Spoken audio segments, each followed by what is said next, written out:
నమస్తే అన్న అందరికీ నమస్కారం. కువైట్ దేశం క్రిప్టో కరెన్సీ బిట్కాయిన్ పైన నిషేధం విధించిన విషయం అందరికీ తెలిసిందే. ఇందులో భాగంగా కువైట్ లోని ఆల్ వఫ్రా ప్రాంతంలో 100కు పైగా ఇళ్లలో తనిఖీలు నిర్వహించిన విషయం అందరికీ తెలిసిందే.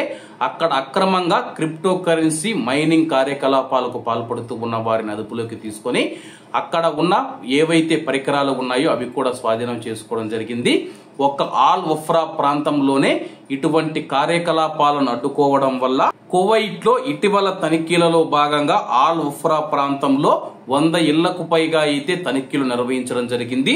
ఈ యొక్క తనిఖీలలో విద్యుత్ లోడ్లను తగ్గించడం వల్ల కేవలం ఆ యొక్క ప్రాంతంలో 60% విద్యుత్ లోడ్ తగ్గిందని చెప్పేసి ఆల్ వఫ్రా ప్రాంతంలో ఫీడింగ్ చేసే ప్రధాన ట్రాన్స్ఫార్మర్ స్టేషన్ల లోడ్లు 85 మెగావాట్ల నుంచి 36 మెగావాట్లకు తగ్గాయని చెప్పేసి వినియోగం తగ్గడం వల్ల విద్యుత్ మరియు నీటి వ్యవహారాల మంత్రిత్వ శాఖకు ప్రతి ఏటా 15 మిలియన్ల దినార్లు విద్యుత్ ఉత్పత్తి ఖర్చులు ఆదా అవుతాయని చెప్పేసి మంత్రిత్వ శాఖ ప్రకటించింది.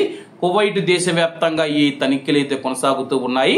ముఖ్యంగా మనం చూసుకుంటే ఆల్ వఫ్రా ప్రాంతంలో అయితే క్రిప్టో కరెన్సీకి సంబంధించిన మైనింగ్ కార్యకలాపాలు ఎక్కువగా జరుగుతూ ఉన్నాయి.